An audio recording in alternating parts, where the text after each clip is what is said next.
Hello everyone. Welcome to my tiny house. And yes, I live with over 100 cacti. I just moved in a few months ago. I downsized from my 1 bedroom, 600 square foot apartment to this also 1 bedroom tiny house with about 450 square feet.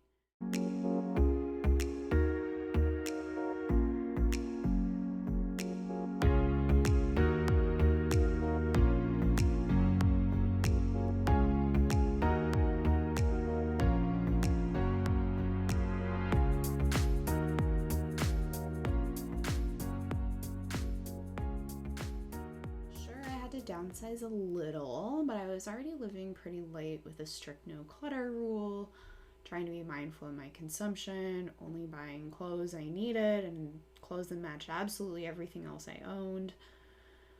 I still had to get rid of a lot of bigger furniture like my couch, my bar stools.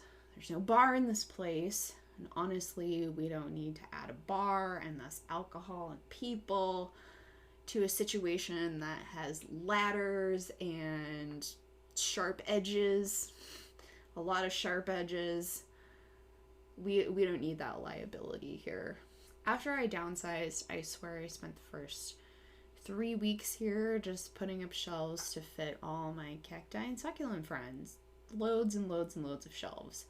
I was hammering and drilling at all hours of the night. One of the neighbors came and checked on me to make sure I was okay. I am the Winchester Mansion of plant shelves. I travel a lot, so I'm not home often, so cacti are a perfect fit for a lifestyle of being neglected. I have 90-something pots, with lots of those pots having multiple cacti, multiple species in them. Right now I have a sticker system on them, which I invented with garage sale stickers I found at the hardware store. It's a long story, but I really needed to help out the person who'd be looking after all these buddies while I'm gone on my next trip. Next trip. By the way, I live in an even tinier house. It's parked outside. I pull it with my car. It's a trailer. But that's a subject for another video. So when you walk in, it's a pretty straightforward but spacious feeling layout, mostly thanks to the ladders I can store out of the way. That go up to both of the lofts on either side of the great room, I guess you could call it. The rooms where I spend the most time doing the most important activities are downstairs. I kept my bed. That's far too large for my bedroom. No regrets though. All I need to do is sleep in there anyway. No floor space needed. My office is in the sort of main room of the house, which is very important. Lord knows I work a lot. It's also the room with the most light and therefore the most cacti. It's still not enough light though, because this whole place has 15 different sets of grow lights in it and it still isn't enough. I have more on order. The lighting situation is far from ideal, far less or worse than I had anticipated being compared to my old place. It's been a whole drama having to rotate all of the cacti to the good sunny spots of the house, but reinforcements are on the way. The kitchen has all the essentials I found, even for somebody who cooks as much as I do. Have a convection oven microwave combo. I've baked a pie in there. I've made homemade pizza in there. It works fine.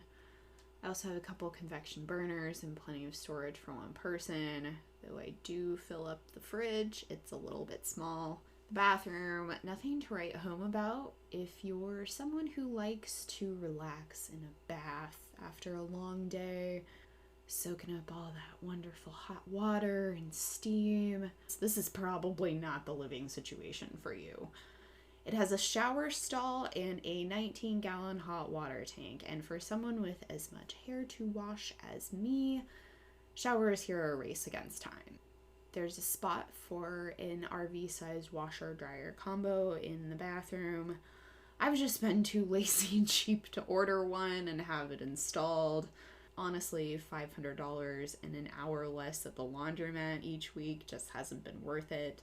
Upstairs is a bit less exciting. I swapped my couch for a little gaming couch and made a space for drawing and reading, watching TV, the 2 times a year that I watch TV. And the other loft is a closet. I call it my crawl-in closet.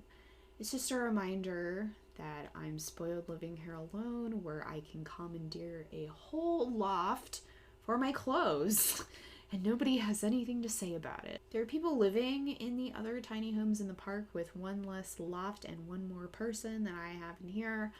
I don't know how they do it, but as I've learned with the process of moving 100 cacti almost 100 miles in my car, very dangerous by the way, do not recommend, you just find a way to make it work. Some more miscellaneous details, even though the move wasn't about money. The mortgage, rental on the space in the RV park where I'm keeping the house, and an extra storage unit where I'm calling it my transition space, where I'm still downsizing. I'm still getting rid of stuff. I'll get there. With all of that factored in, it's still about $1,000 a month cheaper than it was living in Seattle in my apartment. Anyway, thanks for visiting my tiny house and my 100 cacti and my dog. And maybe I'll see you out on the road. Bye.